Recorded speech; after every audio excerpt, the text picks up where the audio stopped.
Speaking of the next film. Speaking of the next film, yes. So, having now managed to convince Scott he didn't like Kelly's Heroes after all, now, this story I'm about to unfold took place back in the early 90s, just about the time of our conflict with Saddam and the Iraqis. I mean, I only mention it because sometimes there's a man. I won't say a hero, because what's a hero? But sometimes there's a man. And I'm talking about Marky Mark here.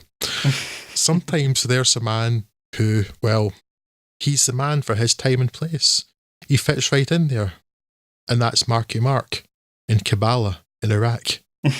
Well, a year after Sam Elliott's Stranger told us his early 90s tale, David O. Russell, working a screenplay adapted by himself from a story written in 7 days by comedian John Ridley, brought us another tale of 1991 and the end of the Gulf War.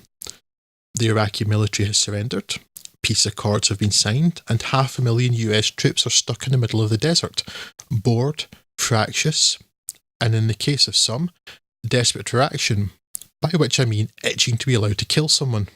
In the midst of this, we find George Clooney's Major Archie Gates, a Special Forces soldier killing time avoiding his press escort duties by doing a little pressing of his own, Ice Cube's Chief Elgin, setting his soldiers straight on what are the acceptable and unacceptable ethnic slurs to use for their defeated foes, Spike Jonze's Conrad Vig, an ill-educated, ignorant racist redneck, desperate to shoot something or someone, and Marky Mark Wahlberg's Sergeant Troy Barlow, a new father and slightly more together, less overt version of Vig. In the midst of humiliating surrendering members of the Iraqi Republican Guard, Barlow forces a detainee to strip and finds a map concealed where, until mere moments ago, the sun indeed did not shine. Conrad and his associates, soon joined by Major Gates, determine that the map shows the location of a bunker in which is hidden hundreds of $millions of Kuwaiti gold, stolen by the Iraqi army, and so they set about finding the gold to return it to its rightful owner. Ha! As if there's gold in them there bunkers and these boys are going to take it. Reaching the bunker takes little effort. The Iraqi soldiers are only interested in putting down the brewing uprising. You know, the one George H.W. Bush instigated, if not encouraged, if not instigated, but then absolutely didn't back up. No, that one. And the US soldiers are largely left to go about their business unimpeded. Things become complicated, though, when they discover Cliff Curtis's Amir Abdullah being held hostage. Yes, by the way, that's Cliff Curtis, noted Maori. But all of those brown-skinned people are the same, right? Tensions immediately begin to rise outside of the bunker, and the tragedy that befalls Amir's wife sparks a short gunfight in which the US soldiers are deemed to have broken the ceasefire and are now viable targets for the Iraqis. This gunfight is also the first consequences of an unexpected development in the group of would-be goldjackers, a growing conscience. This rather inconvenient conscience changes the group's plans somewhat, and they use their skills, their relative freedom of movement, and some of their gold to help Amir and a group of Iraqi rebels reach the Iranian border, and so avoid that whole nasty getting executed or tortured by Saddam Hussein's forces things that otherwise looms large in the future. Oh, and there's a small matter of not also being court-martialed by their own army. Three Kings is a pretty complex film, and certainly not without hypocrisy, or at least cognitive dissonance, both in its characters and its views. It's dripping with historical irony, doubly so now post-Iraq War, the aftermath of which has clearly been affected by not dealing with the Ba'athist regime much more legitimately at the first opportunity, not least the fact that much of the Republican Guard received training from the US during Iraq's war with neighbouring Iran. And while it's perhaps not even necessary, the film points out the hypocrisy of US intervention in oil-rich Kuwait while ignoring other injustices elsewhere, using Saeed Tagmul's Saeed as the film's voice of conscience, while he's also torturing Sergeant Barlow. This particular scene also demonstrates another of the film's dissonances.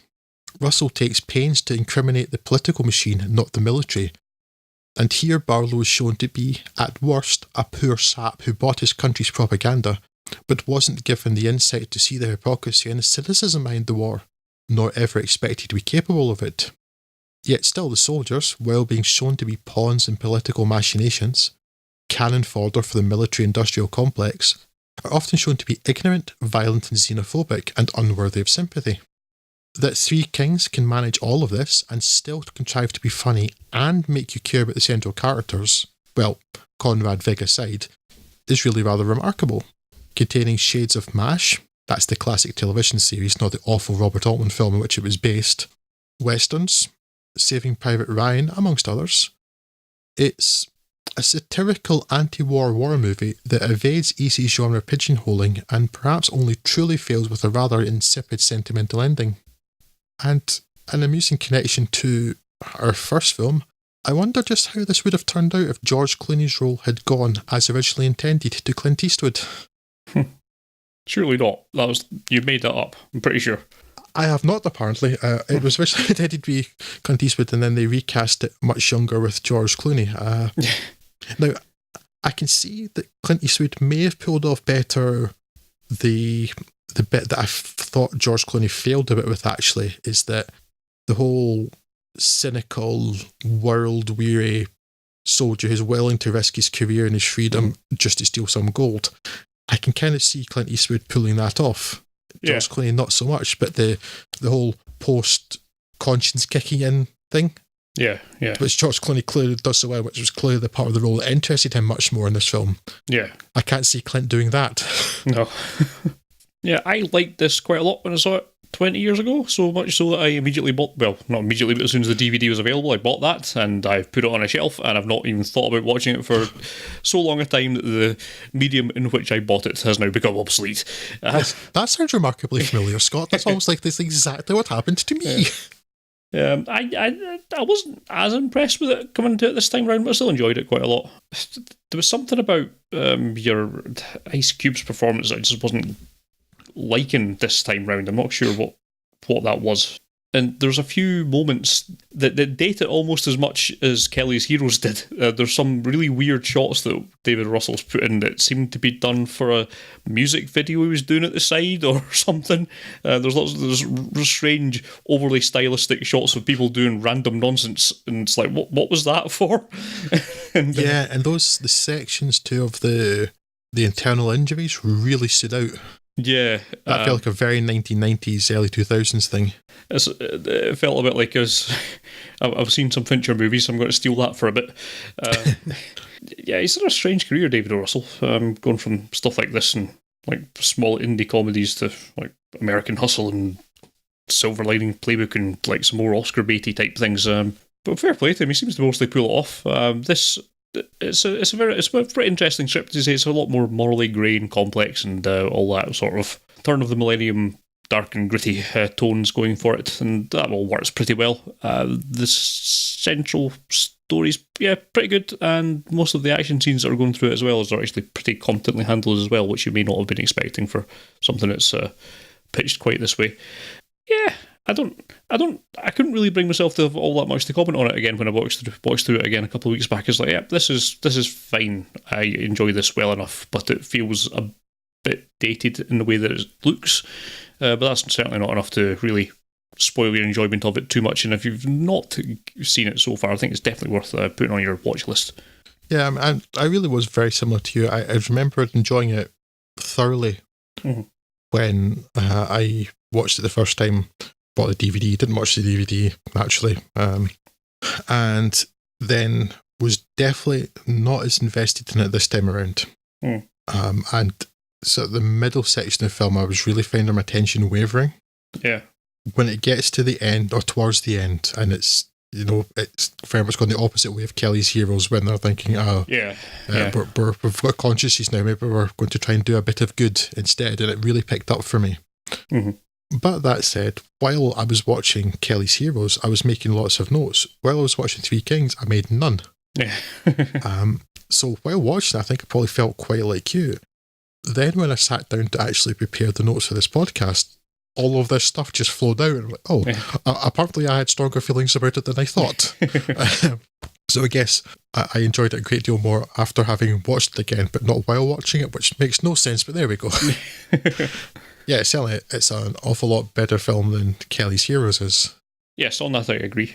Because the idea for putting these together was obviously like the basic sketch is very similar. It's a gold heist too. It's like you going behind enemy lines to steal stuff. They're going AWOL. this is the one that's definitely funnier. And it's, even though Kelly's Heroes has an actual so-called comedian in it. Yeah. Which is a strange one. Yeah. The only real issue I had with Three Kings this time around is I had remembered the satire being a bit more obvious, and there was too much kind of hypocrisy in how it was portraying soldiers and then still trying to alleviate them of blame. Yeah. In this, for that to work for me this time around quite so much. And I remember finding Spike Jonze's character funnier the first time, whereas this time I was actually quite happy for him to die. Now, had he been a real person, no, I also wouldn't do it. As a character in a film, like, yeah, there's this racist redneck guy who just wants to kill people, like, without some even want to give these Iraqis the dignity of considering them as fellow human beings. Yeah. Die now, please. So when he did, I'm quite happy. So again, that's my own personal morality coming into this. My own personal morality, which wants people to die. I'll have to try and square that circle at some point. But I thought it stands up quite well. But it does, as you say, Scott, it does have those kind of weirdly aged parts with the strange super slow-mo angles and, like, I don't know, it's a real kind of mishmash of styles. I don't think it's particularly successful in anything it does with that stuff. Yeah. I'm not quite sure what it was they were going for there, but this is a film that came out the same year as Fight Club. It feels like it's been influenced by Fight Club, as you did mention David Fincher earlier. Except Fight Club, the stylish stuff in Fight Club works. Yeah. Because it's more cohesive, and this it's kind of a mishmash. Yeah, it felt a bit like an experiment from another film, and I'm not quite sure why it's in there. Don't know why it quite survived the edit, but they're flashy enough and, like, impressive enough sequences in their own right, but just not as part of this film. Yeah. So, there is a bit to it. I mean, I suspect it's not deliberate, because there's a limited number of ways these things could work, and the thing I'm about to reference was just actually using gas masks, but I couldn't help but be forced to think of Star Wars when the rebels appear with those masks on in the middle of the tear gas bombardment. They looked like sand people from Star Wars. Yeah. The only thing I'll say is that I thought Ice Cube was fine in this. I honestly didn't have any particular issue with him. This is probably one of two films where I've thought Ice Cube was actually, at the very least, decent. The other obviously being Boys in the Hood, which is excellent, but at least it's not Triple X2. But what is, to be fair? Triple X3, I'm guessing. Yeah. I have no intention of finding out.